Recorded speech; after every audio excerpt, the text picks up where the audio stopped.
Good morning, beloveds. I'm getting some commentary from Foster this morning. Oh, okay, so we have weather coming in. So it's kind of dark and dreary around here. So, although when I wore glasses, they were always just filthy, because you don't think about them and you touch them all the day long. And the reading glasses are also, they're covered in fingerprints, but it's because I have a tendency to touch them when I'm looking for them. So let me clean them really quick. All right. It is October 28th. Our title is The Magical Moment of Now. The first quote is, "Take therefore no thought for the morrow." And that is Matthew 6:34. The second quote is, "There is no power in the universe but ourselves that can free us." And that is The Science of Mind, page 295. And it is a Craig Carter reading, which means there's a third quote. And the third quote is, "We should learn to live in the present. Life is for us today. There will be no change in tomorrow unless we do the changing today." And that is Good for You, page 181. All right. Just there we go. Okay. From childhood, most of us have lived by the clock, and in some ways that is good. We have learned the necessary discipline of keeping a schedule within which we can achieve more than could be done in a haphazard way. We have learned the value of being on time for appointments. We are a time-conscious people. But there is an area of personal freedom we will never know if we live only by the clock. Since our true nature is spiritual, and spirit is timeless, we will never discover the real meaning of life until we set ourselves free from the bondage of time. We cannot touch the beautiful heights of purely spiritual awareness until we escape the limitations of materialistic time-bound thinking. In such practices as meditation and contemplation, we will find the magical moment of now, which sets us free from our yesterdays and leaves us in debt to no tomorrow. Of course, tomorrow will come, but what it brings can be decided by what we perceive and accept in our moments of now, for we can change the future. We do not have to repeat our yesterdays if we could change our own thinking today. I now lay aside all consideration of past and future circumstances as I turn to an acceptance of my life as a self-existent, self-sustaining truth dependent upon no outside fact. My life is God's life in me, as me. God is eternal. Life is eternal. The truth about me is eternal. I have learned from my past, and I expect to enjoy my future. But the thing that matters is that the past does not control me, and I fear no future. I am free. In this freedom, I can now release any past mistakes. They have no further claim upon me. I accept only right action from this point on. I accept only good, and I express only good. My life is new, and I am grateful. Okay. There is a whole lot in that. Just a whole lot. And I don't know where to start. Okay. Let me think about this for a minute. One of the things that came to me as I was reading that is that meme about going back in future. We get so concerned with going back into the past. Going back into the past and stepping on a butterfly and then radically changing the future. And we forget that we have that power now. Our future could be trending in a certain direction and we can make a different decision now and radically change our future. And that's one of the things that we forget. Another thing that occurred to me while I was reading that is he talks about time bound. Like I wear a watch. Okay, it's a fitness monitor, but it functions as a watch. And, when you're at work, frequently you're watching that clock and you're ready to go, especially when you have something exciting that you're going to do that night. So you get kind of caught up in watching that clock. But I want you to think about all of the times that you have gone to do something really amazing and forgotten to look at the time. And sometimes things that are really amazing, it seems like they're over in a flash, and yet they took all day. And sometimes the really amazing things seem like they took all day, and yet, they happen in a really short period of time. And so time is an illusion. Time really is an illusion. When we are in this material form, we are bound by time. But there's a part of us that has never been bound by time, will never be bound by time. And occasionally, and that's again in spiritual practice, where we can tap into that part of us that has never been bound by time. And it occurs to me that dreams can be like that. Dreams are one of those avenues into that timelessness, because you can have dreams that span this wide range of time, and yet they happen in moments because they happen outside of time. And so when you're looking for equivalents, mental equivalents, to kind of get an idea of what we're, what are we going on about, this timelessness? Dreams may be one way that you can think about that. Reading a good book is another way that you can kind of get into that idea of timelessness. When you read a really good book, it may take you 3 or 4 hours, and yet you might live an entire generation, or you might live several generations in that book. And that's you tapping into that power of timelessness, and yet still that power of now. And so I just wanted to give you some ideas of ways to tap into it, especially that you can take into your spiritual practice. Because if we're going to use this power, we kind of want to have an idea of what it feels like, what it looks like. And so those are a couple of examples that might give you some ideas of how to tap into it. But let's go back to talking about that butterfly meme, about radically changing our future. And that is about taking a good look around now and making some decisions. Because as he said, the discipline that we have learned by being on the clock, and looking at the clock, can stand us in good stead as we are looking at our life and going, all right, this is what's happening now. What do I want to change? And what do I need to do to make that change? So while we want to tap into the timelessness of ourselves, we also want to tap into that discipline that we have learned to make those changes. Let me grab the book. Because like I said, there was a whole lot in there. There's a whole lot in there. And I'm not going to touch everything. This is one of those where I would go back and read it several times. Smart. Okay, so he made this comment, and it took me a minute to think about it. About, let's see, in such practices as meditation and contemplation, we will find the magical moment of now, which sets us free from our yesterdays and leaves us in debt to no tomorrow. Okay, so think about that for a minute. I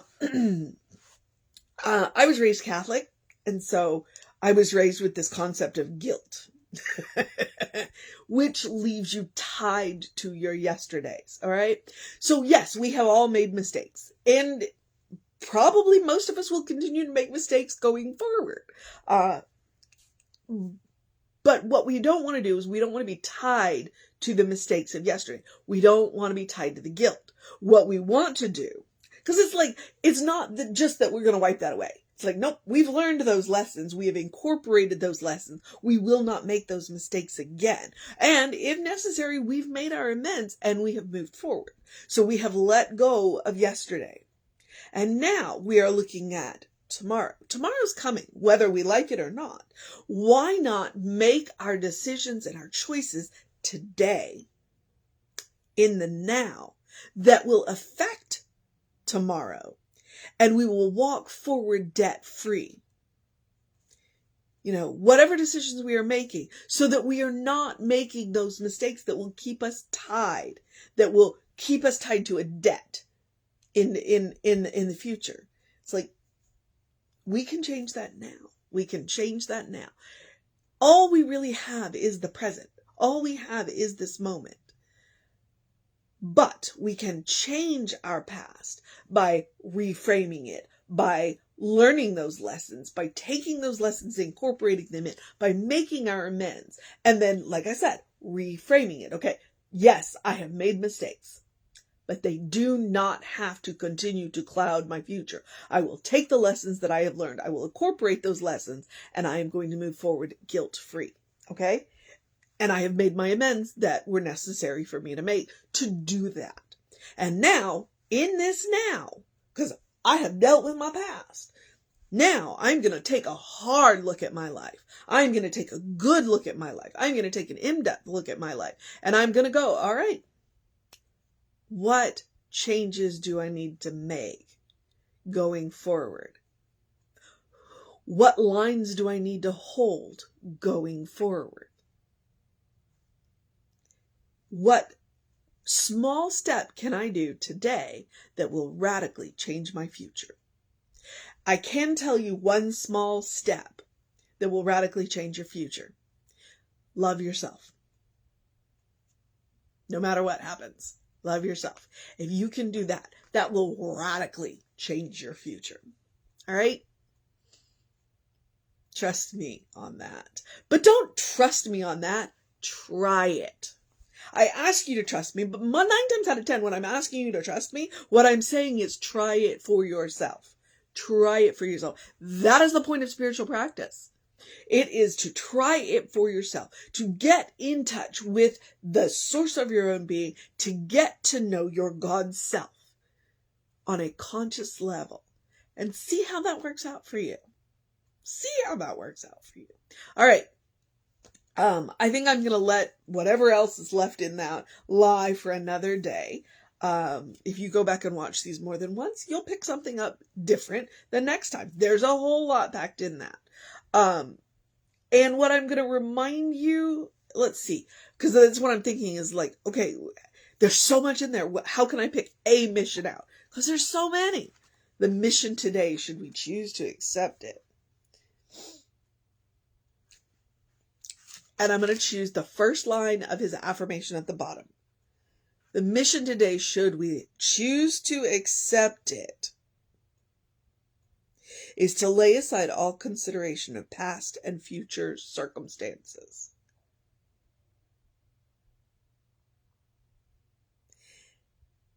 As we turn to the source of our own being.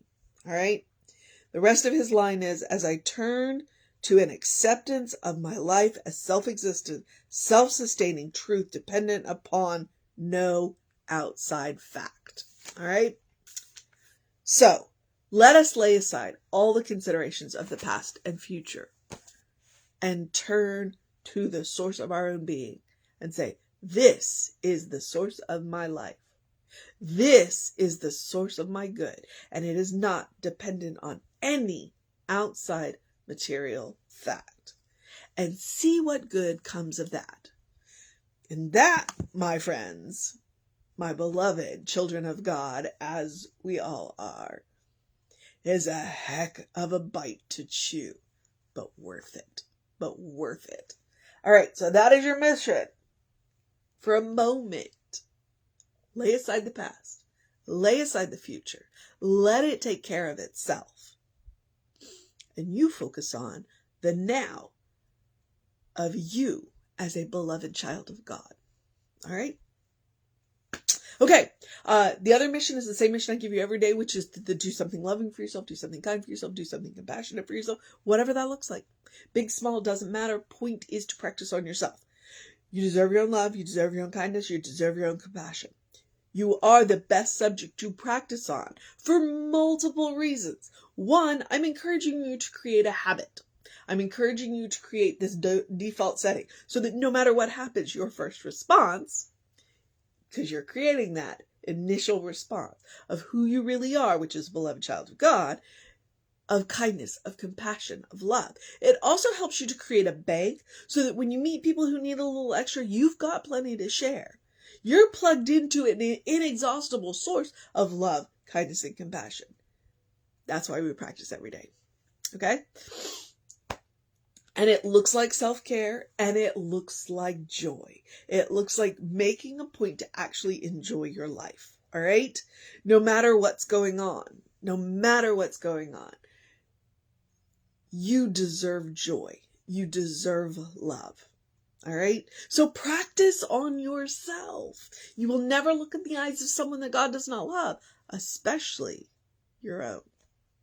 Look in that mirror. Recognize yourself as who you are. You are a spiritual being. You are a beloved child of God. You are a godling. All right? Get in touch with that. Get in touch with the love at the center of your own being. All right. So I also encourage you, as I always do something to engage your mind and your body. I encourage you to drink plenty of water. Hydration is super important, especially during allergy season, because it can thin that mucus that you can hear just at the edges of my sinuses today. Get some early in your day bright light. Because there's a storm front coming. There's some rain coming through today. And it's one and done. It's going to be through here today. There's no bright light out there. So bright light in here. It's all good. It'll reset those circadian rhythms. You'll have more energy during the day. You'll sleep better at night. Trust me, it's science. You can look it up. All right. And then take the words of Ernest Holmes, because we talked about time today. We talked about the past. We talked about the future. We talked about the now. All right. So take the words of Ernest Holmes. Open the windows of your soul. Allow the breath of heaven to remind you do live in heaven right here, right now. It's all around you all the time. You have power over those windows. It is your soul. It is the soul that you share with the great oversoul. It is your individual little portioned out part of that soul. And when you open those windows, you let in some amazing things like love, peace, joy. And they just breathe in and breathe you. Okay? So try it. And one of the ways that you can do that absolutely is to take Emma's advice and look for the good and praise it. Okay? I like to look for the little goods that add up to the big goods, but hey, start out with whichever good you see first. Big, small, doesn't matter. Point is, look for it. Because the more you look, the more you see. It's the way it is. All right. Here's the social media part. We are Creative Life Spiritual Center. We are Creative Life Spark on the social medias we are on. I am the Running Rev Ryan on the social medias that I am on. If you want to know what's going on with the center, the book studies, which you can drop in and out of, the classes that are getting started, we have a Halloween special ritual after the service on Sunday. That will be the email info@creativelife.org, and that will get you on the constant contact so that you can get all of that. The hot links are hot. Okay. I think that's what you need to know. So here's where I get to tell you to have or encourage you, as I like to say, encourage you to have a great day, a wondrous day, a fantastic day, a magical day, an enchanting day, an awesome day, an awe-filled day, a wondrous day, a Friday, a good day. And if that is too much pressure, simply have a day, because you are enough. Just as you are a beloved child of God in whom God is well pleased, always and forever. Please remember that. Take that into your practice. It is truly who you are. Okay. Reverend David should be on around 5 p.m. with you. It is Friday, which means that tomorrow I am going to be out at the Texas Renaissance Festival, so I will not do it at 9 a.m. I will endeavor to do it by 9 p.m. It will be Halloween out at the Renaissance Festival, and Tom gets to go with me tomorrow. So, I don't know what time we'll come home, but I will do it tomorrow night. So I will get it done, and then I will see you at 9 a.m. on Sunday. So regular scheduled there. And yeah, that's what I know. So take care of yourself. Know that you are loved. You are a beloved child of God, in whom God is well pleased and well represented always. I try and make sure that I say it at least once every day. Sometimes I repeat it 3 or 4 times, because it's the truth of who you are. All right. Okay. This stand has it's just kind of slipped all day long. All right, but I need to get off of this. So take care of yourself. Know that you're loved, and I will see you next time.